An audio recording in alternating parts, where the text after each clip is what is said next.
Welcome back, guys. I noticed I hadn't did this, and I know it is probably one of those things that I shouldn't have to, but for the sake of, we'll do one. An oil change video for the 7.3 and 6.9 IDI engines. Now what you're going to need is an oil filter. I use the Motorcraft FL 1995 series, and you're going to need 2.5 gallons of oil, which is, in my case, I'm going to try this Dello 1540. Now altogether this costs me about $40 an oil change or so to do. It's somewhere around 10 for a filter and $30-ish for the 2.5 gallons of oil. Now you're going to need a permanent marker, so we're going to go ahead and fix our filter up, and we're going to go ahead and put today's date, which is February 24th 2021, what type of oil we used, which is 1540 Dello, just like that. Now my odometer doesn't work, so I just go by, a rough calculation of, it's been about 3,000 to 5,000 miles probably, or in my case, when it gets oil change time, it just starts using a little bit of oil. The oil thins out, I guess, and it just starts using it. It doesn't burn it, it just starts leaking a little more. So in that case, if you have an odometer that actually does work, go ahead and put your odometer reading there. And I like to put it in 2 or 3 places, because when you put it on, you're prone to rub off and stuff like that. So we're going to go ahead and put it up here too, just so we have it in at least 2 spots.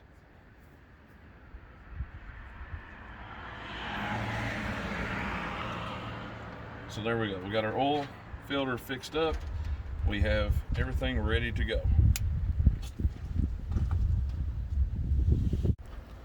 Before we get too far into it, I'd like to go ahead and just do a cursory, how much is it used, where's the level at. So we'll go ahead and pull our dipstick out, clean it, and then we're going to put it one more stab all the way, make sure it clicks, because there is a little O-ring there.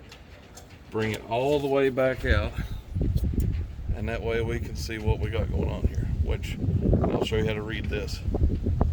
Alright, so your cross hatches that you got right here,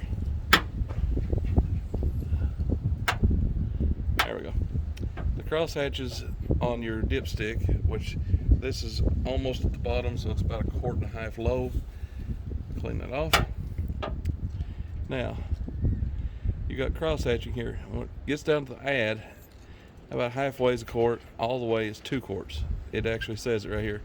Do not overfill the engine to cause even more issues. But in the case of mine, it was about 1.5 quart low. But anytime it's less than that, you need to add immediately. That way. Now once you've done your prep work already, first things first is go ahead and remove the oil fill port cap for your truck. Now on the 6.9 it's a little different. This is 7.3 with a tachometer. The 6.9's same general shape, but instead of a 45 degree, they literally just come straight up. So you might have that little bit of a variance, but there's your oil fill port. Now before we get too far into this, after we've done our top side examinations and whatnot, we're going to go ahead and pre-fill our oil filter before we go below the truck. So go ahead and remove your seal. Now, this is how you fill your oil. Leave the handle at the top, and then fill all the way to the top of your filter. And that way that you don't have a dry start. You might have to wait a second, give it a chance to settle down. But in the meantime, take some of that fresh oil, put it on your finger, and go around the seal to lubricate it so it doesn't get ripped off when you spin it on. And that way it also doesn't give you a false reading of, oh, it's tight, and it's actually got a little bit left to go. So go ahead and lube that up good. Like I said, it'll take it just a little bit for the oil to drain down the filter. So it might even take a second or so second or third time to do that, but go ahead and let your oil settle down.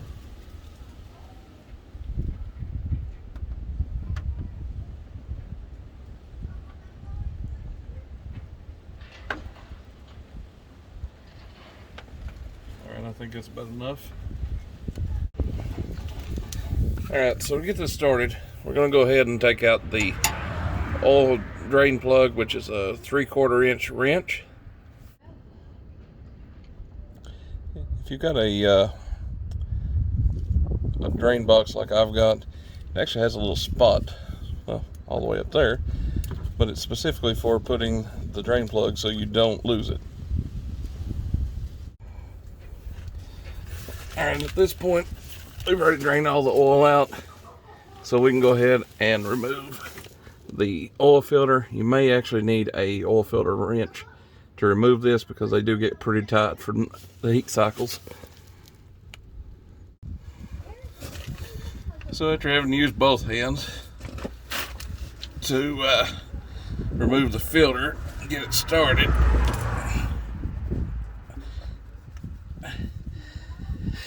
we can go ahead and remove it now. So it's all loosened up. Like I said, they get really oily whenever you drop them, but this is the last step before you fill everything up. Usually you can give them a good flick and they'll just about fall off by themselves, but I didn't want to throw oil everywhere, so.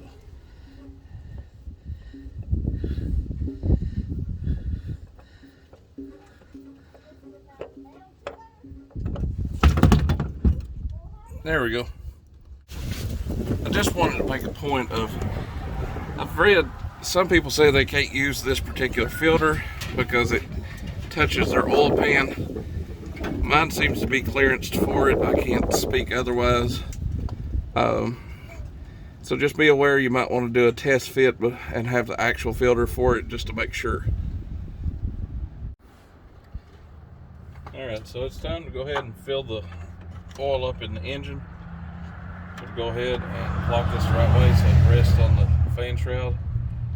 I don't like this particular brand of oil for the jug they use. It's not like the other one I use.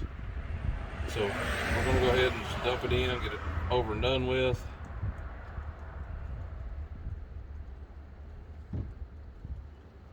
It's kind of cool out today, so the oil's kind of thick. It ain't wanting to just run in.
Normally I don't use a funnel, but in this case I made an exception.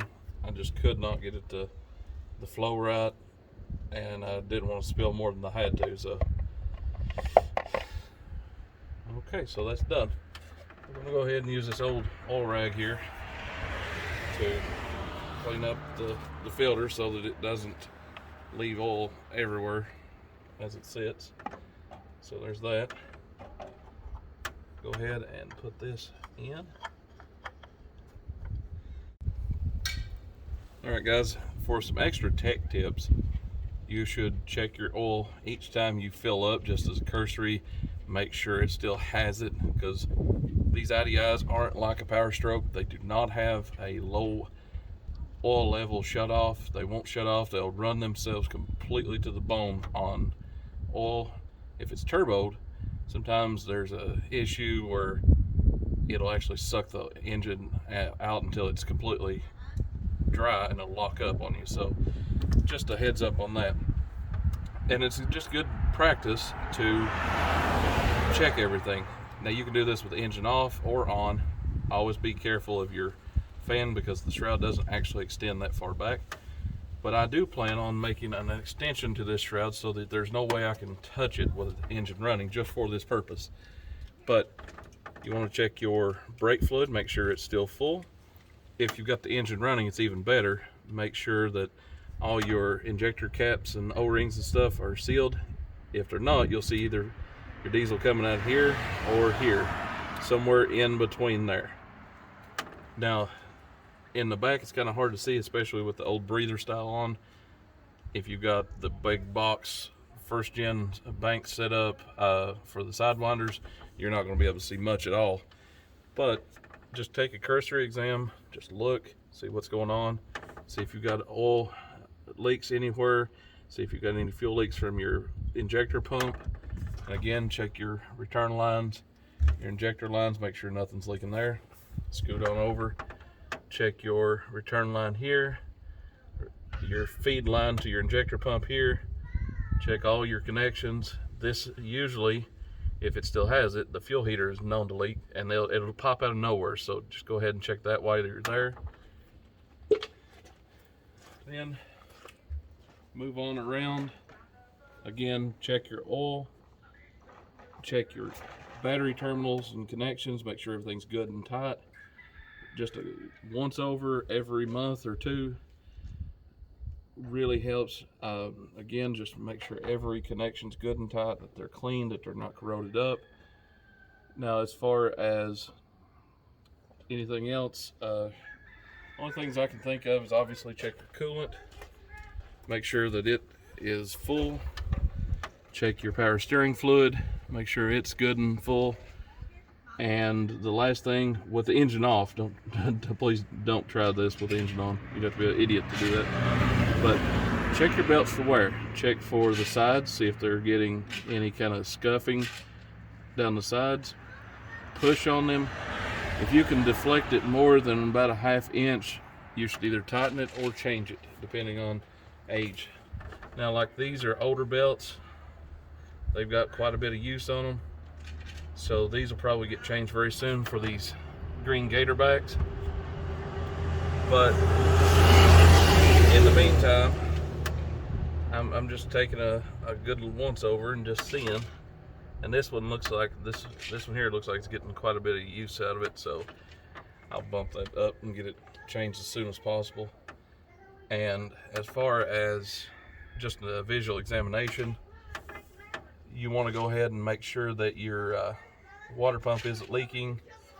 You don't want to have any coolant leaks up here, and you don't want to have it leaking right here into your heater hoses. And again, you can check your heater hoses over here too, make sure there's no leaks over there.